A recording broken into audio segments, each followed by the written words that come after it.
Mr. Skeffington is a classic Vincent Sherman movie in that it's a woman's picture. It has some very amusing scenes and very amusing life in it. It was the story of a woman who lost her beauty, but at the same time it was a touching story of a man who fell in love with her. He submitted to all her shenanigans. Hello, Fanny. Fanny, you look beautiful. And Jim, you're looking more like a statesman every day. Fanny Skeffington was a very special character, the kind of person with whom women might not generally identify because she was far from every woman. But she was kind of a wish fulfillment dream ideal of what every woman might like to be, is the beautiful girl who's so totally sought after by everyone. Bette Davis plays a woman who, almost tragic, emotionally tragic. She's a victim of her own vanity. This is Alfred Eddie. Take a good look. Ain't she beautiful? Definitely. She got her payoff toward the end of the script, and she suffered terribly, a woman who had been beautiful losing her beauty. It's part of the delusion that she's in, and part of the pathos of the film is about how she doesn't want to face the inevitable. One should never look for admirers while at the same time one is falling to bits. It was painful for Mr. Skeffington to be in love with a woman who didn't seem to give a damn about him until the end. But during the course of the picture, both people learned something. Oh, my poor darling John. And all this time I've been thinking only of myself. That was a really touching love story, which was hard to explain, but it's something that you just had to feel. Vincent Sherman was a good women's director, I think, because he empathized with them so greatly. And he allowed the actresses he worked with, Bette Davis among them, to play to their strengths. Vincent Sherman was a terrific craftsman who knew entertainment. His great asset was the fact that he knew how to get a performance out of the people in front of the camera. Bette Davis wanted a wonderful director, and she liked Vincent Sherman. She had confidence in him after she began to work with him. Women wanted to work with Vincent Sherman at Warner Brothers because they knew that he would get a very good performance out of them. And he did. He had worked with Davis before, and it was a marvelous relationship, not only on the screen but off the screen. She often had relationships with her directors off the screen because she felt that it would be easier to manipulate them, control them on the set. When I spoke with Vincent Sherman about managing a strong personality like Bette Davis, he said he didn't. Davis liked to direct herself, but she knew that still under his wing, he would tell her when the performance didn't work, when it did work. They all look exactly alike, don't they? I don't like the looks of any of them, madam.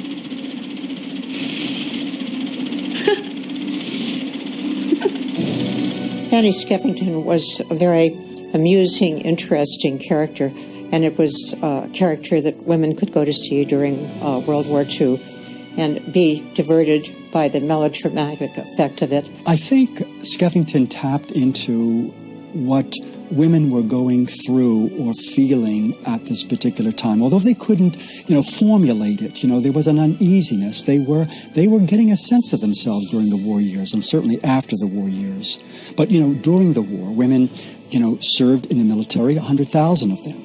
And then back home, they manned the factories. 36% of the workforce was female. She was forced to face a lot of very difficult situations, which occurred during the time of World War II, as women were going to the films a great deal and wanting to be diverted and distracted. Women were the biggest money makers in the movies in the 40s. They were what made Hollywood its big money. People like Bette Davis wielded a great amount of clout at the box office. For a time in the early 40s, Bette was the highest paid actress in Hollywood. Female audiences could identify with Bette Davis for precisely the reasons that made her such a strong performer. She wasn't a glamour puss. A woman is beautiful when she's loved, and only then. Nonsense. A woman is beautiful if she has 8 hours sleep and goes to the beauty parlor every day. I think every Bette Davis performance is a virtuoso performance, for the simple reason that she was always fighting the fact that she wasn't gorgeous, she had very limited sex appeal, and yet she sort of bluffed her way into making you believe that she was a desirable woman, a femme fatale. Her one problem with being Mrs. Skeffington, Fanny Skeffington, was the beauty of the character.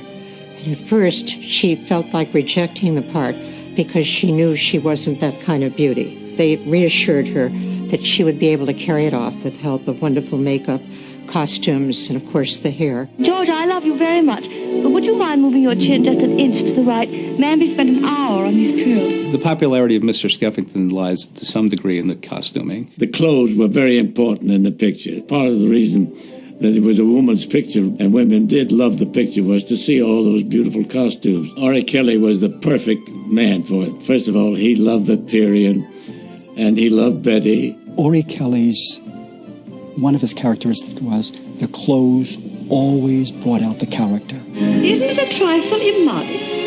Oh, no, madame, not immodest. Daring, maybe. She had fun wearing the beautiful dresses of Mrs. Skeffington, but she was equally happy in rags if rags suited the character.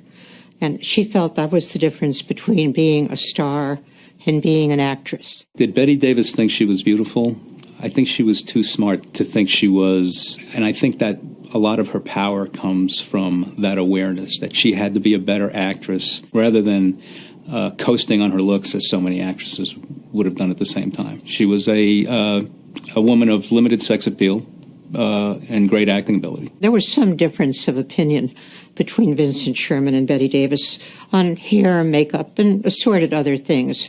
But as always, Betty would be very, very definite about what she wanted. Warner thought that the lines were too heavy after the attack of diphtheria. I thought the lines were a little bit too heavy. She said, "Oh, don't worry about it." She said, "My fans like for me to do things like this." She was more concerned with the performance. That's one of the things. She was never worried about whether she looked good or not. Uncle George, why do you suppose she'd never let me see her? Well, you don't know your mother very well yet. She wouldn't want anyone to see her unless she was looking her absolute best. Betty Davis loved making herself look as terrible as possible, if it was good for the character. In other words, she was never afraid of looking bad. How old are you, Mrs. Skeffington? 40. 5. 60. Well, I didn't sleep very well last night.